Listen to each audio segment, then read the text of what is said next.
Le témoignage nous est venu de Mohamed Bazoum, le junteur de Niamey qui finira par faire boum. C'est lui qui a témoigné qu'il était ici à Deauville, en Normandie, lors d'une réunion du G20. À cette occasion, le président Mahamadou Issoufou, alors président de la République du Niger, faisait observer avant l'attaque de la coalition américaine, française et britannique de l'OTAN contre la Libye en 2011, il disait ceci à Barack Obama: Mr. President, please don't attack Libya. Because if you attack Libya, you will destabilize all Africa. Traduction. Mahamadou Issoufou est vivant et il l'a bien dit. Et c'est Bazoum qui a témoigné que Mahamadou Issoufou l'a bien dit. Et que Obama a répondu à la question de Mahamadou Issoufou, à son objection, disant: Monsieur le Président Obama, s'il vous plaît, n'attaquez pas la Libye. Ne détruisez pas la Libye. Si vous détruisez la Libye, nous allons être déstabilisés. Toute l'Afrique va être déstabilisée. Barack Hussein Obama est vivant. Il est sur la terre. Il plastronne sur Facebook, YouTube et consorts.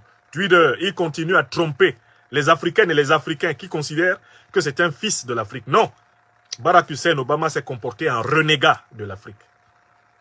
Il a renié l'Afrique. Il a répondu ceci à Mahamadou Issoufou. Et c'est Mohamed Bazoum, encore vivant actuellement en Niamey, qui a rapporté cela. Obama lui a dit: We will finish the job. Traduction: nous allons finir le travail que nous avons commencé. C'était donc un travail. Et on a appris avec du recul, grâce aux révélations de Wikileaks et aux emails d'Hillary Clinton, secrétaire d'État de Barack Obama, et grâce aux révélations sur ce que Sarkozy a ourdi pour assassiner Kadhafi et déstabiliser l'Afrique tout en volant l'argent de Kadhafi. C'est pourquoi il est pourchassé par les tribunaux français pour association de malfaiteurs. On a appris de manière scientifique et indiscutable pourquoi ils ont tué Kadhafi et déstabilisé l'Afrique. Parce que Kadhafi voulait créer une monnaie africaine.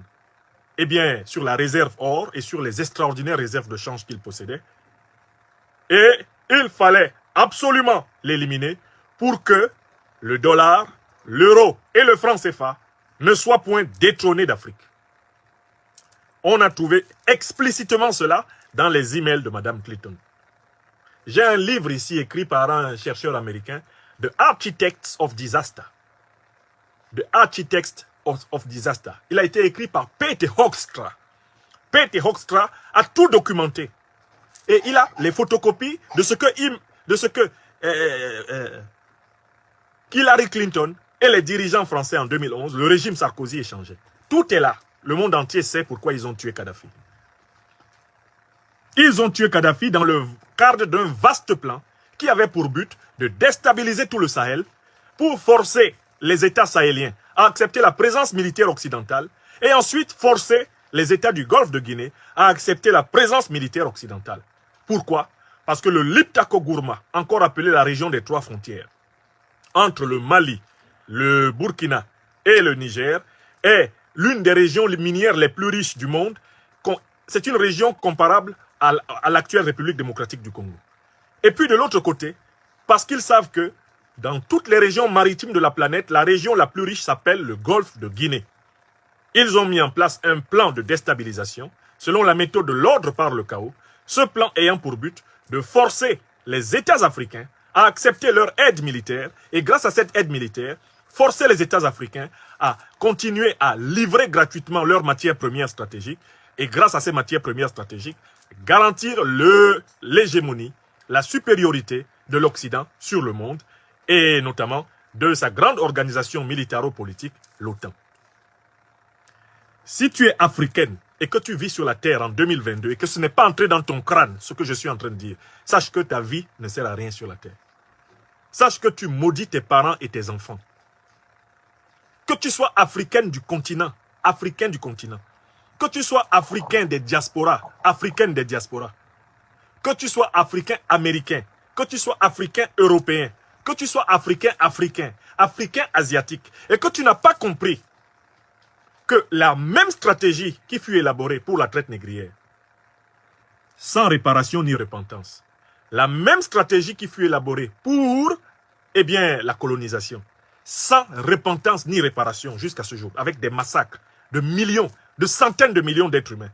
c'est la même stratégie, à quelques virgules près, qui a été élaborée pour tuer Kadhafi, en association avec Al-Qaïda et l'État islamique, favoriser l'invasion du Sahel, et ayant favorisé l'invention du Sahel, venir faire, eh bien, les pompiers pyromanes, en proposant à tous les États du Sahel d'accepter le repositionnement militaire des anciennes armées coloniales, sous couvert de lutte antiterrorisme, mais pour surveiller l'uranium, le manganèse, l'or, le cobalt, le pétrole, le gaz, dont l'Afrique abonde, l'Afrique qui est le continent le plus riche de la planète Terre.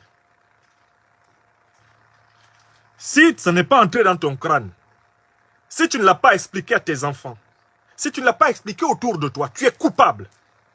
Africaine, Africain de cette planète, des millions d'Africains massacrés dans le cadre de ce plan. Les Africains massacrés au Congo, Kinshasa. Les Africains massacrés en Centrafrique. Les Africains massacrés au Cameroun. Massacrés au Nigeria. Massacrés au Tchad. Les Africains massacrés maintenant au Togo.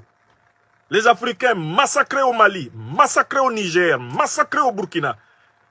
Les Africains massacrés en Libye. Tu les auras sur la conscience. Car tu auras été incapable de défendre la vérité concernant tes ancêtres, tes semblables et tes descendants sur la terre. Nous assistons à la troisième immense agression contre l'Afrique. La troisième grande agression contre l'Afrique.